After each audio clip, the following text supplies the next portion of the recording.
So a warm welcome to those of you who are joining us. We are excited to talk to you today about supporting student social and emotional learning.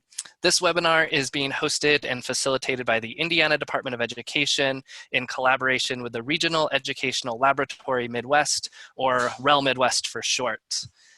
This webinar is also being recorded and is going to be available on the Indiana Department of Education's website. And there's also going to be a second webinar in February of 2020 to help build on some of the topics we discussed today. So we are using Zoom to host this webinar. So if you're not already connected to audio, you probably can't hear me anyway, but if the audio quality seems low, we recommend trying to call in on a phone line. Sometimes we get a little bit better connection that way. There's also a chat box that you'll notice. There's a few moments throughout the webinar we're going to invite you to respond to prompts in the chat box, but please also feel free to type in any questions you have, any comments or examples, or if you're having any technical difficulties, throw it in the chat box and one of our team will reach out to you as well. So here is a roadmap of what we're going to cover in this session. So first, we're going to do quick introductions, but then we're going to hop in to discuss the what and why of social emotional learning, followed by a discussion on how to support social emotional learning in daily practice. And we're going to wrap up with some time for questions for our presenters today. All right, so go ahead and go to the next slide, Cora. Here is our team for this session today. That's me without my super cool headset on. I am Kyle Fagan. I'm a researcher for REL Midwest, and I support research and evaluation for the Midwest states in the region. And I am so excited to have two amazing experts on social emotional learning joining me today. We have Dr. Sakoni Davis, who is a senior technical consultant with REL Midwest and leads many of our technical support projects focused on social emotional learning. And we have Christy Berger, who is the Assistant Director for Social, Emotional, and Behavioral Wellness at the Indiana Department of Education. We also have Jamila Conway-Turner, Cora Goldston, and Sarah Matrano from our team helping out on the back end with technology and monitoring the chat box. And they are also available to help troubleshoot if any issues come up for you. All right, so to get started, those were our introductions, but we want to hear a little bit more about who you all are joining us today as well. So a little poll question is going to pop up for you. And if you could just describe your role. And then Cora, once you see a number of responses, go ahead and display the results.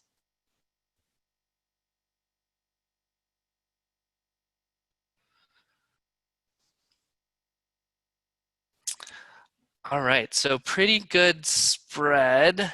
Looks like a number of district administrators and folks from student services, teachers, instructional coaches, and a big group of other folks as well, which is really great. Thank you for joining us. This is an awesome distribution.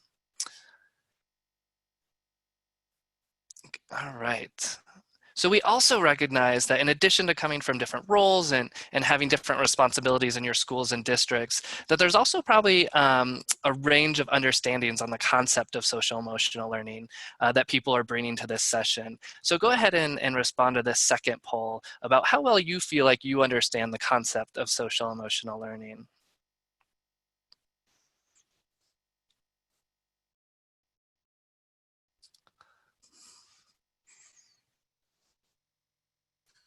And Cora, go ahead and display the responses. All right, great. So it looks like a majority of us have a good understanding. We got a couple experts, which is fantastic, and some folks that know a little bit about it. So this is great. So as we talk, again, that chat box is there. So for those of you who have that good understanding or an expert, we invite you to share some examples from your work or add some additional commentary in that chat box that goes along with what you're going to be hearing today. We want to tap into that expertise. All right, so at multiple points during this session, we're going to offer invitations for you to reflect. So to start, we hear everybody's coming from a variety of different roles. There's different levels of expertise. And given this, think about one thing that you hope to learn during this webinar. Perhaps think about what motivated you to join today. If you're the person that wants to write this down, please feel free. We encourage you, if you're comfortable, to type your responses in the chat box and see what other folks are hoping to learn out of it as well. Or if you are just absolutely fried because it's Friday afternoon and you just need to take a deep breath, I hear you, I see you. So go ahead and take that time for you as well.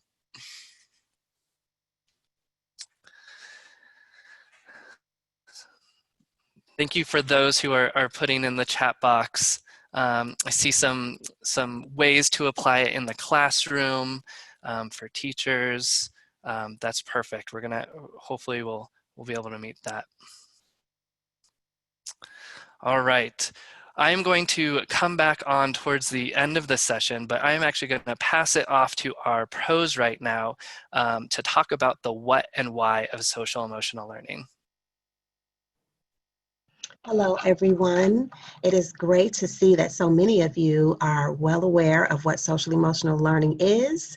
And so I would encourage you that as we go over these things that in this section that I'm sure you are already well aware of, that you think about how these things can be modeled by adults in the building, how the components of social emotional learning can also be made more accessible to students, and how the process of implementation can be improved as we go over what social emotional learning is and how it can look like, and what it can look like in your building.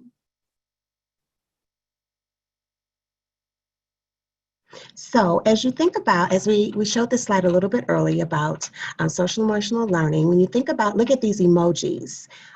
Pick an emoji that describes how you're feeling right now. And then think about how that emoji helps you to process information. Take a moment to choose your emoji.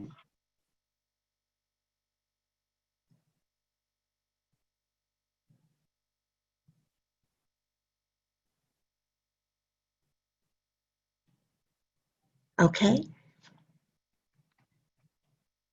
Next. The next slide, I'm having problems. Okay, thank you. So if you could share with us how the emoji describes how you process information. If you could put it in your, if you could put it in the chat box, that would be great. And this again is an exercise just for adults to help to learn how to manage their emotions as well. Social emotional learning, a lot of times when we talk about it, it is in the context of students, but it is for adults as well.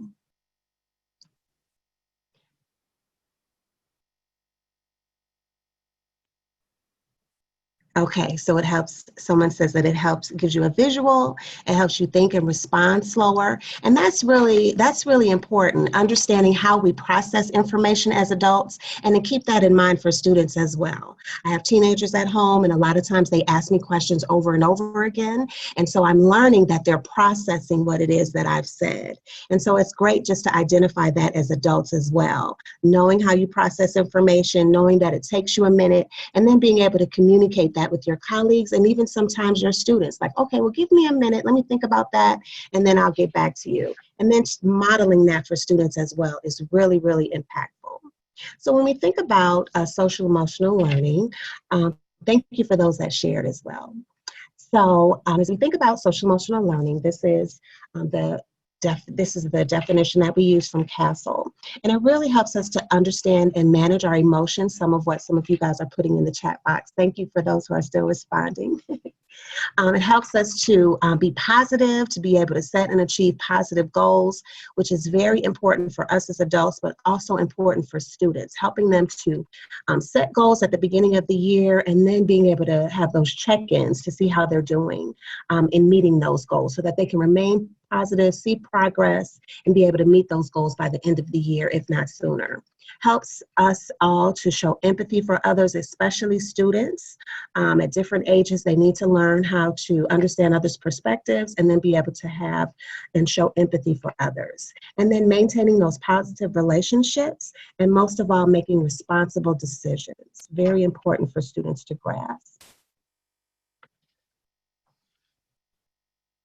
So when we look at the process of social emotional learning and developing those skills, we learn that it helps students to connect to the school. A lot of times when we see behavior problems, when we see students' attendance fluctuating, a lot of times it's because they don't have a connection there. So social emotional learning helps them to establish a connection, helps them to improve academically.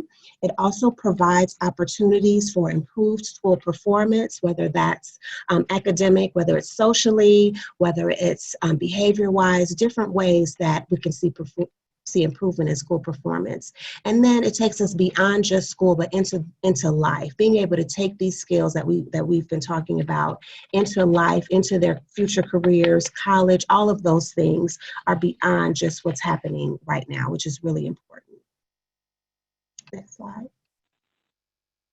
So we've learned that the 2 decades of research shows us that SEL, when implemented properly, implemented intentionally, can improve academic achievement, improves behavior, and then helps with those things that we definitely want to improve in our schools when it comes to dropout rates, when it comes to suspensions, behavior problems. SEL helps in improving and then lowering the rates of those things that we want to see less of in our buildings. Next slide. Okay, so this is an infographic. When we share the PowerPoint with you, you'll be able to have access to it, where it talks about the equity in social emotional learning, how to have it a part of the culture. So often students bring things from their neighborhoods, they bring things from social media, and so being able to understand how the process of social emotional learning can impact the school as well as impact their behavior when they leave school, so that those incidents of them bringing things from outside are less and less, because they're learning how to use their social emotional skills when they are in personal settings, when they're in their neighborhoods, in wherever they are with their friends socially, and then also when they are on social media. And it also helps in providing a supportive learning environment, a welcoming learning environment, one with equity, and one where they feel supported and encouraged in their school while they're at school.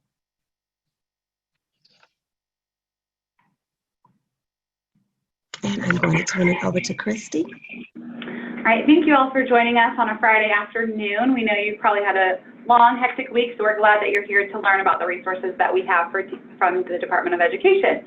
So you will see our website, doe.in.gov/SEBW for social, emotional, behavior wellness. If you have a device with you, if you want to go ahead and click on that website and pull that up, we're going to talk through some of the resources that you can find there. Next slide.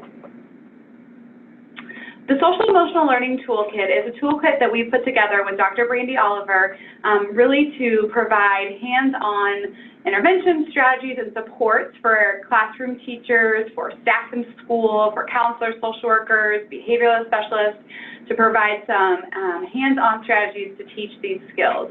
So within the toolkit, you will be able to increase your knowledge and awareness around the social emotional learning skills that we have. It will really help you to promote and collaborate between home and school as well. You can enhance your knowledge and really get some hands-on tools to use in the classroom. One of the things that I do when I go to this toolkit is that it's a pretty lengthy document. It's about 75 pages, and we know that that can seem overwhelming. So maybe my school has identified a social emotional learning competency or two, and if you hit Control F, you will be able to type something in. So if you typed in the competency regulation, it would pull up about 5 to 10 pages of strategies, suggestions, and interventions that can be done in a classroom setting, one-on-one, or a small group for each competency. And so this is a really great place to start embedding this into the daily activity. Next slide, please. The first section of the toolkit really talks about exploring social emotional learning, what is needed to implement it, kind of some steps to follow for schools, and that would really be a good place to start to do some foundation. And then section 2 is where you'll find those resources that I shared. Another great thing within the Social Emotional Learning Toolkit is there's a book list. Literacy integration is always a great place to start with social emotional learning to get it embedded in our academic day. And so if you do the same thing, Control F or Control Find, and you type in book list, it will pull up about 5 to 10 pages of different books that can be used K-12 that tie to our social emotional learning competencies. So maybe your teachers have been using the same novels for years and they're ready to switch and find different spaces for that. And so this would be a great place for them to go to find some books that they can embed into their daily activities. So then we're going to look next at our social emotional learning competencies that we've established as a state. So you'll see the 7 competencies here on the slide. In the background, there is a brain, and this was intentional. Our competencies were developed by Dr. Brandy Oliver and Dr. Lori Destal out of Butler, and really developed around the new research that we have about the brain and how the brain works and how we can create new neural pathways and really be intentional with that work with our students. And so you will see 7 competencies here. The 5 in the middle connect with CASEL's core 5 competencies. So if your school has already done work in this space and has really started with CASEL's 5 competencies, that is great. They connect to ours, but we do have 2 additional competencies. The first competency that we have is mindset, and you can see that that's at the top of our tree, and it talks about the ability to demonstrate cognitive flexibility and willingness to learn. So we're really looking at building perseverance with our students, resilience, giving them the skills to give and receive constructive feedback, and this is really where we think about growth mindset, and there are tons of resources in the toolkit that talk about growth mindset and how you can embed that with your students day in and day out. The second competency that is Indiana specific is sensory motor integration, which is down at the bottom of the tree. And this really is a lot of, if you've ever had Dr. Lori Destal come and do some work in your space, this is where a lot of her strategies and interventions come from, and really is working on the ability to have our students be aware of their bodies, recognize sensation in their body, have some sensory motor integration, really helping to manage those transitions and routines, and getting students alert and ready to learn. So this is the 2 specific social emotional learning competencies that are to Indiana. And now I will have Sakoni come back on, and she will be sharing the additional 5 SEL competencies that we have created. Yes, thank you, Christy. The great thing about many of these competencies, really all of them, is that they can be incorporated into what you're already doing. They can be incorporated into your lesson plans. They can be incorporated into whatever behavior programs that you have, such as PBIS. I really think that it's important to emphasize that with your teachers and staff, is that this isn't an add-on. This isn't anything additional. It's not a new initiative. It's something that can already be worked into what you're doing, which is awesome. It's nothing extra on your plate or on their plate, which I think is really important. So when we look at the next slide for collaboration, this is already something that I'm sure many teachers incorporate in the classroom. It's just making sure that students have an opportunity to work together. They have an opportunity to practice those social skills where they're listening to each other, they're not talking over each other. And it's really important when we are working on collaboration that we model those skills as adults, and that we also establish those norms, letting students know, okay, you don't want to cut someone off when they're talking. You don't want to call someone stupid if they have a different opinion than you do. A lot of times as adults, we take those things for granted or assume that they've learned them at home. And I think even if students have learned them at home, it's always great to constantly reiterate how to work in a collaborative environment so that it goes well and that you're able to see those skills change throughout the course of the year. Next slide. Critical thinking. So that's always very important when we're planning our lesson plans, when we're talking about rigor, just giving students an opportunity to think for themselves, come up with their own ideas, come up with their own problems and solutions, and being able to help them to think critically, not making sure that they are given an opportunity just to think in the classroom. And there are many ways to approach that, but just being intentional about that, where they're able to practice those critical thinking skills each day, and then the ways that they're able to learn from the problems and solutions that they come up with. And so that's a really huge one, and it's one that takes time, but it's really important that we are intentional in getting our students to think critically, especially preparing them for college, preparing them for those careers. And the sooner that we start, the better it is by the time they get to high school. Next slide. Okay, forming a connection, making sure that we are helping students, again, through collaboration. They're able to connect with other students. They're able to connect with students that they may not be friends with, or friends that they don't, or people in the classroom that they don't know very well. Being able to have some type of social awareness, being able to understand the perspectives of others, being able to have those connections with other cultures, just again, people that they don't already connect with or speak with. Being able to have opportunities for that throughout the school day is also very important to establish social and emotional learning, and for them to be able to have relationships with anyone, that it doesn't matter if someone's different, doesn't matter if they're a girl or a boy, but being able to have a connection with a person on different levels, as opposed to just sticking with what they're familiar with or what they're comfortable with. So that's something that's very important that social and emotional learning can also help with. Next slide. Insight. So insight is also known as just having that self-awareness. I am often impressed when I speak to students and they'll say, I know that I need to work on, the way that I talk to people. I know that I need to work on being focused and not being distracted so easily. So often when you have conversations with students and you ask them, okay, what are you doing? What could you be doing differently right now? A lot of times they know, they're very aware, but just giving them that opportunity to be able to become aware of what they're doing, become aware of their strengths, their areas of improvement, and just to continue to help them to be self-aware and to have that insight into their behavior, into their thoughts, into the ways that they're interacting with others, so that they can grow and they can mature as the school year progresses. So again, just a lot of times when students are able to, just when I hear them say, oh, I know that I need to work on my anger. A lot of times students are very aware of things that they need to work on, but having the opportunity to express it and then being given the opportunity to self-correct, and then to be able to have an opportunity to know the areas of improvement and strategies to work on those skills that they need to improve is very important as well. Okay, and then regulation, very important. I have a middle schooler at home, so we talk a whole lot about self-control and managing his emotions. So I know for middle school teachers and administrators, I know that is something that is constant. And so just, constantly having those conversations, helping them to understand what is a positive response, what is a negative response. A lot of times they don't know, but they know based on the reaction or getting in trouble or the reaction of their peers. Okay, so they didn't like what I did, but why?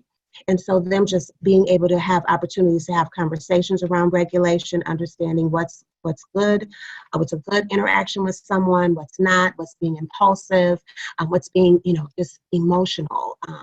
Being able to understand how to control your emotions and how to really think about your next move as opposed to just reacting is also a very important part of social emotional learning. Next slide. Okay, turn it back over to Christy. Thank you so much. So here you'll see the social emotional learning competencies, and so we will, at the next steps, we will share a little bit more our Navigate our website, but the full document of the PK-12 social emotional learning competencies provides really great background on how the resources were created, how the competencies came about, and the research that we did to provide this. So we will get in a little bit more depth, but one of the things we wanted to highlight in the next slide for you is that with each of the competencies, you will see indicators to know that if your student has mastered this skill, which is really helpful, especially in the upper elementary through 12th grade. It can be used for the students to be able to identify themselves that they have mastered the skill. It's helpful for parents, and it's helpful for the teachers to be able to show that their students are mastering those skills. So we're excited to share those resources with you in the next steps.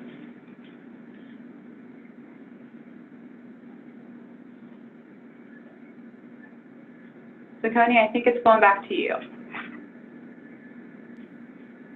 Okay, thank you. So this is a poll that is going to hop on your screen, and please choose the one that you feel most confident to support.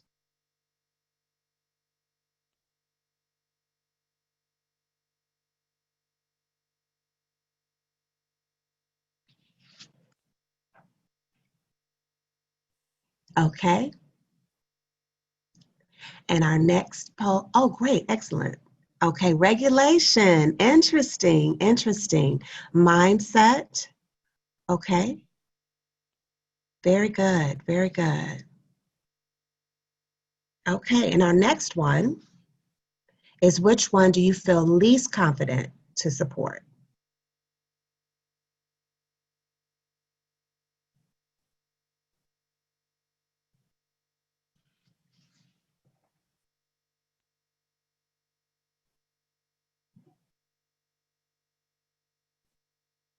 Okay, let's see those results.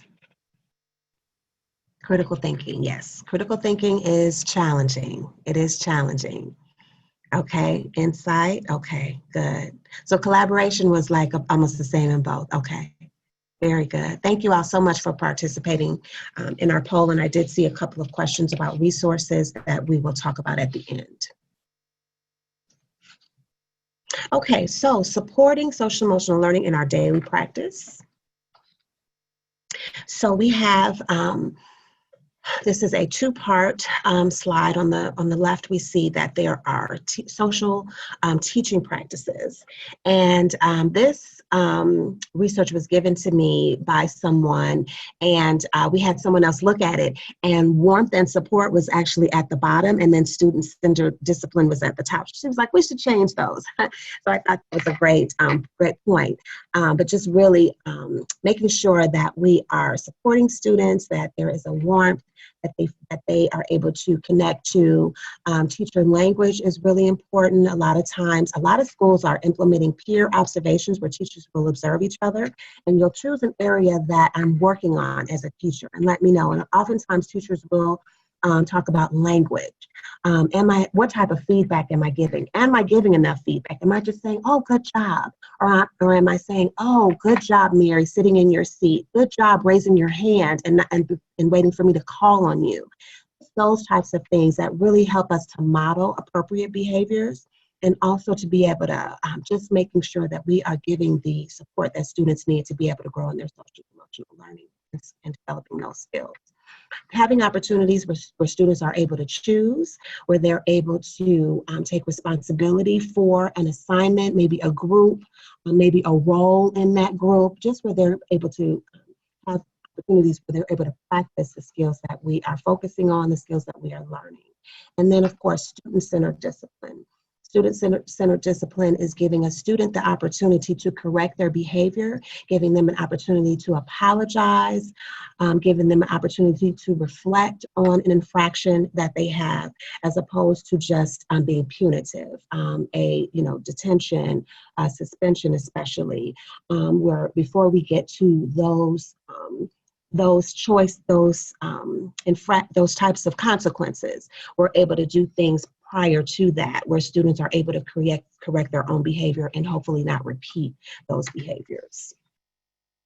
Okay, and then the other part are instructional teaching practices. So many of these you're already familiar with, but they just are able to help create that environment that's conducive to learning, the equity piece, all of those things that go into making sure that students feel safe at their school, that they feel supported at their school, and also giving them opportunities to learn the social and emotional skills that are needed to create a better environment for learning. And that is ultimately the goal, that we have an environment where students are able to learn and be able to model the things that we are showing them, and improve in those skills as well.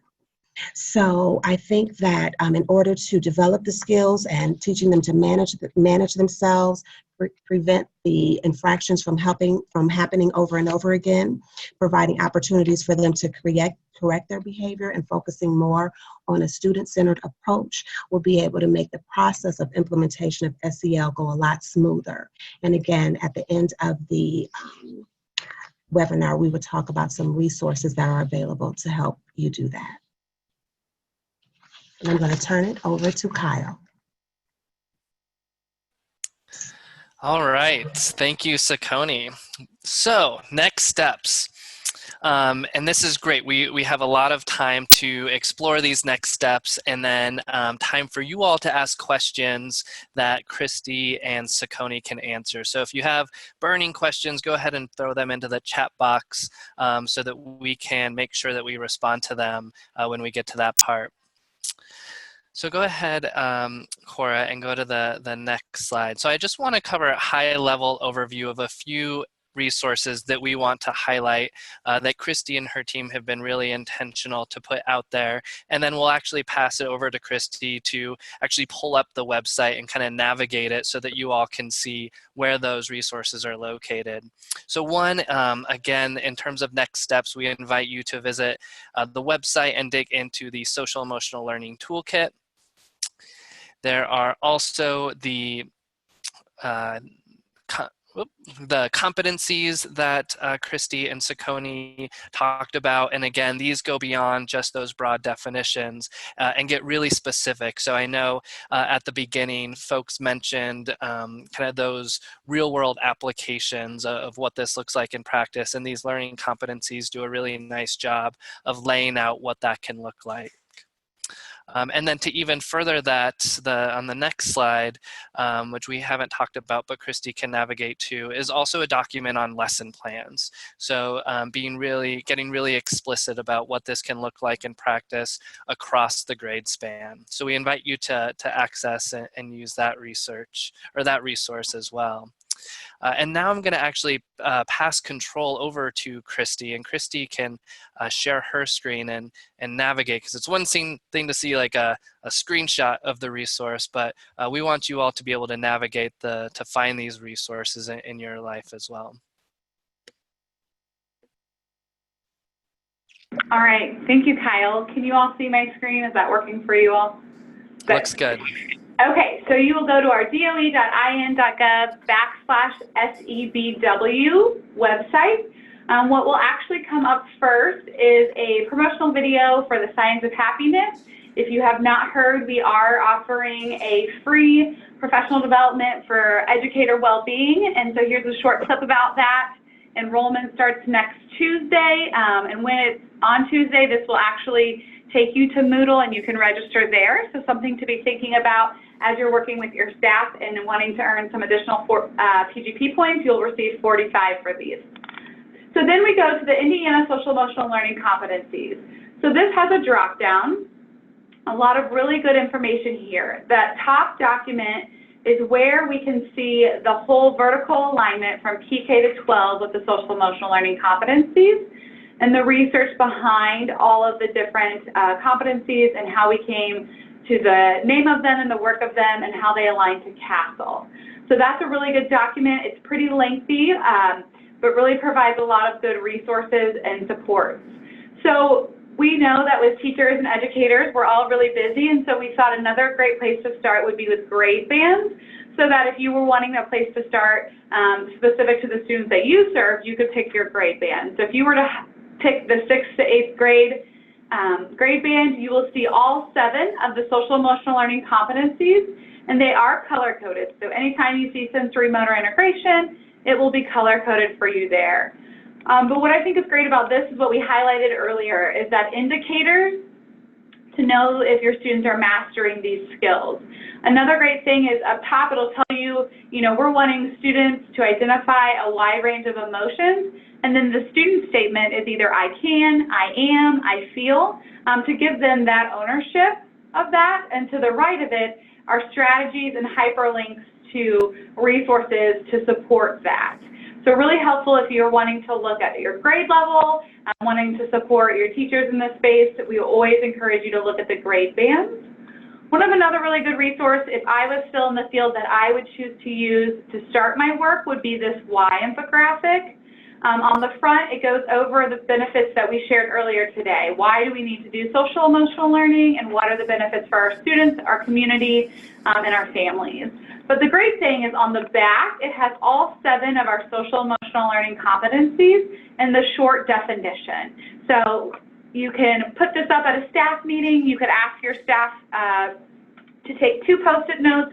Go ahead, put your Post-its up on the top 2 skills that our students need the most support in this year, and that is where you can start. We see a lot of times people wanting to jump in and do everything, which is exciting, but we really think that it's best to start small, and so picking 1 or 2 competencies that you want to focus on.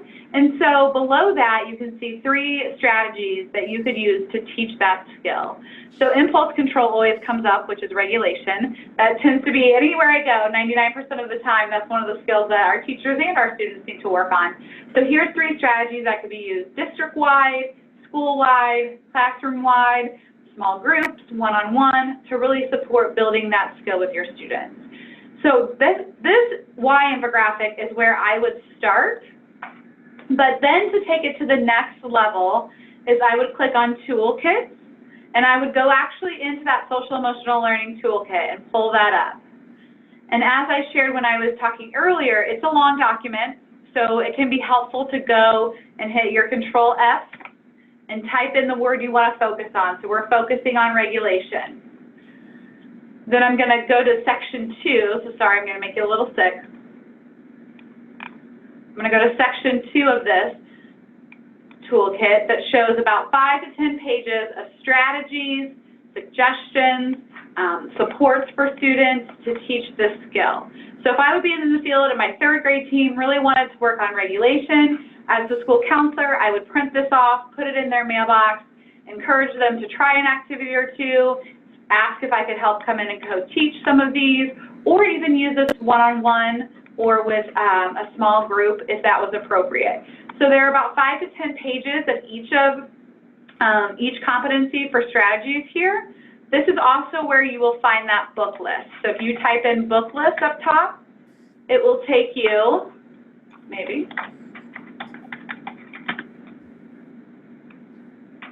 hold on, my apologies. Looks like you got to type in book.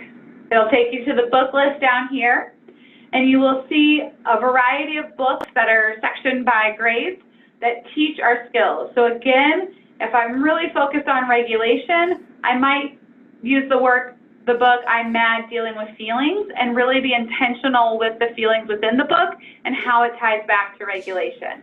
So that's a great place to start.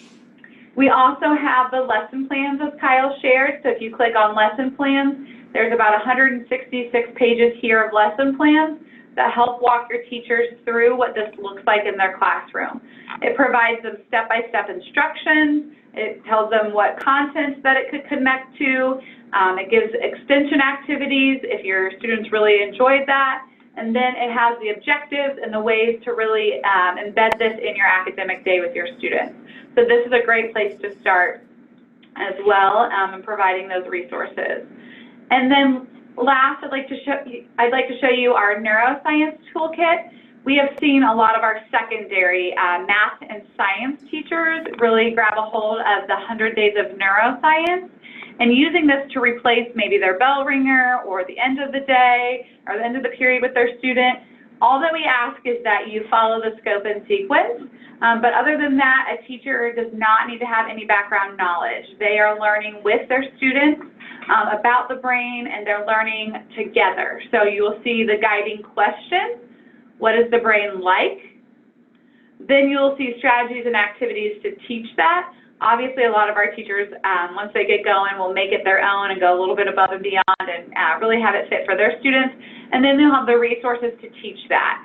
And in the places where there is an elementary specific resource or a secondary specific resource, you'll see that here as well.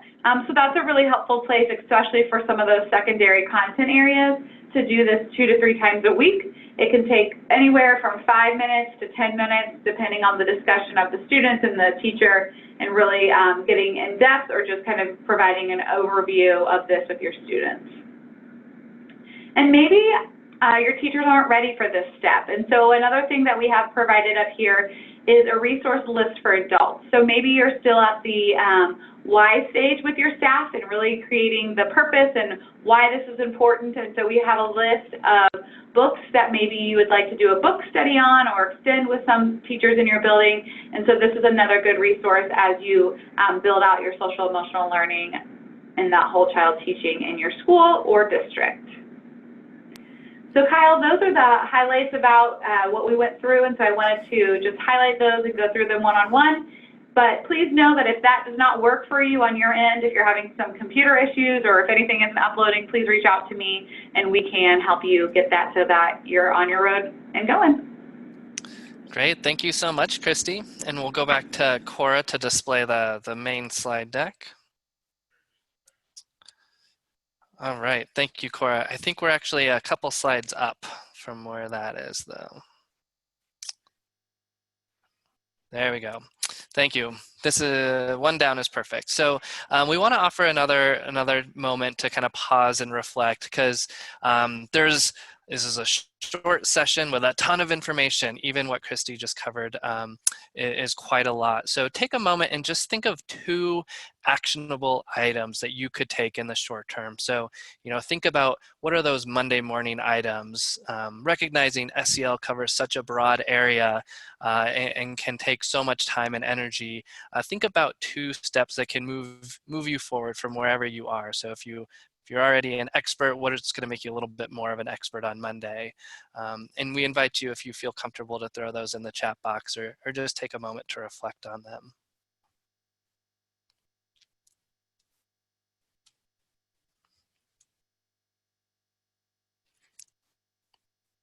And then lastly, on the next slide, Cora, we also want you to take a moment and think about 3 people you could connect with on this topic. So learning is social practice, and there's a lot we can do to get to that mastery individually. But we also invite you to identify people who are experts. Maybe one of them is Christy or Sakoni that you could connect with, maybe your colleague, maybe you could mentor somebody. But who are 3 people that you could engage with on this topic moving forward?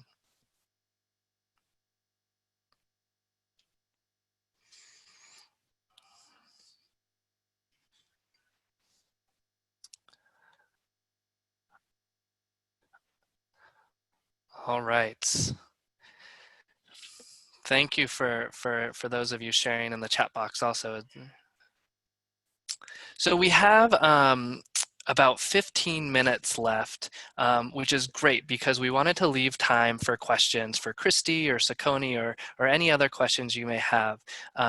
So I know that Jamila and perhaps others on our team have been monitoring the chat box for questions, but take a moment and go ahead, and if you have any specific questions or broad questions or want their thoughts or insights, go ahead and plop those in. And Jamila, do you have any sense of if there's questions already in there that we can share right now? There's a question that I can share right now. Perfect. So one question that came up early on, which we talked about a little bit, but how does SEL look different at elementary, middle, and high school levels? Great, thank you. Christy or Sakoni, do either or both of you want to offer your thoughts on that question? Sure, I can share.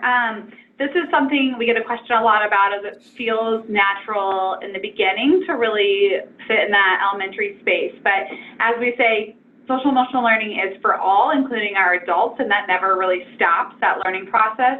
So in our elementary, we are seeing some embedding of lesson plans and really building off of the literacy and providing time for morning meetings, being intentional with the social emotional learning skills, doing it in that space. We've also seen some schools here, just to reinforce, have actually created a special area that focuses on social emotional learning. So when students go to library and arts, they also go to the social emotional learning as a rotation. So that is just reteaching the skills that they're getting from their teachers.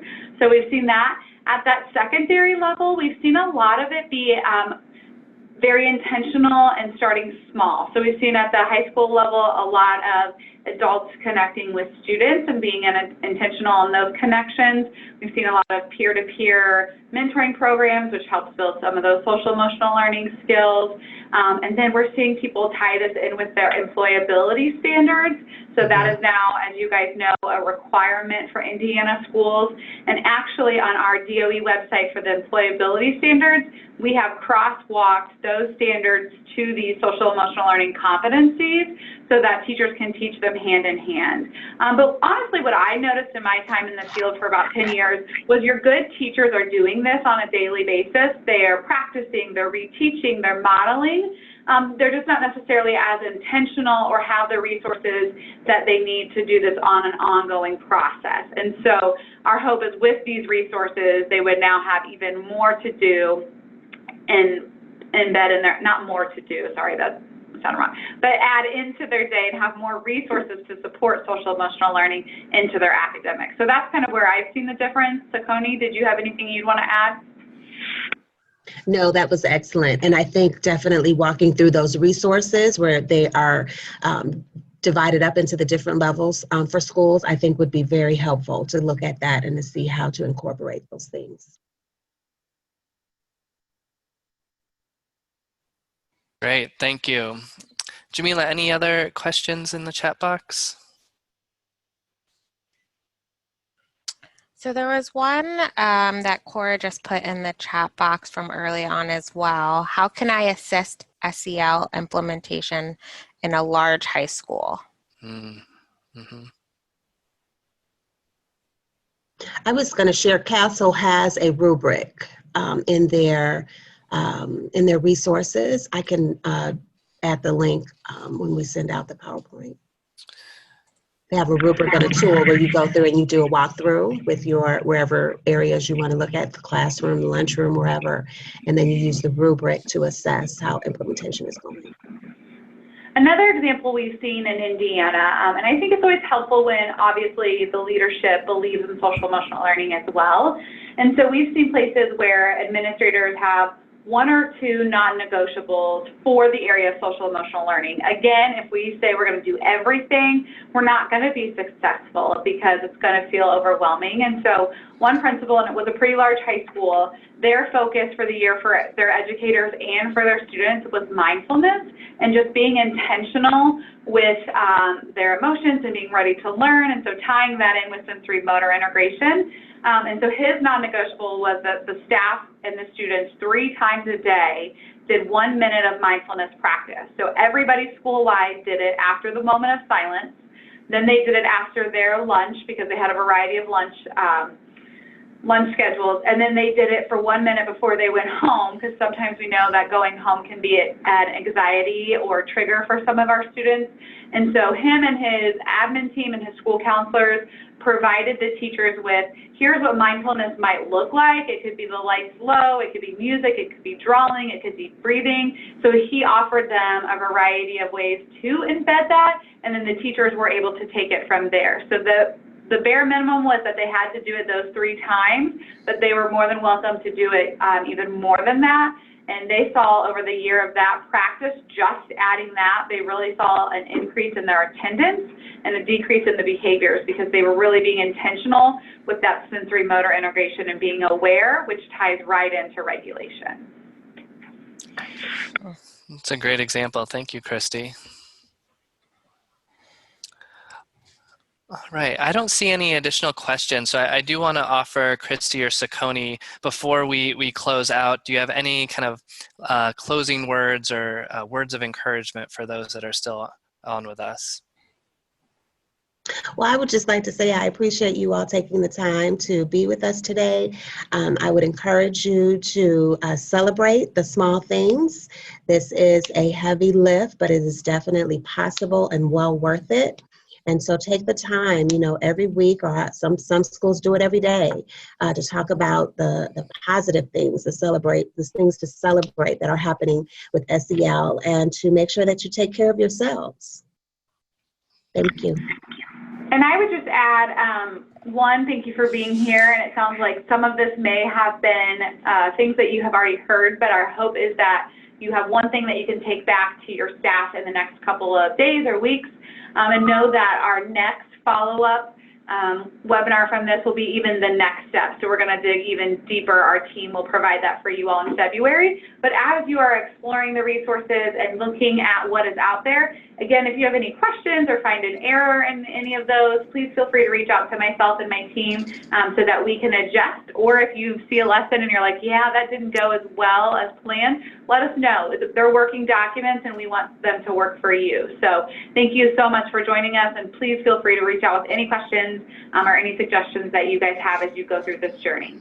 Great. Thank you both. And I just want to call out on the next slide, Cora, that when you exit out of the Zoom poll, there is going to be a feedback survey, and we really do take these seriously, particularly since we're going to have a follow-up webinar, that this is a great opportunity to continue to mention what is still going to be helpful to you in your practice.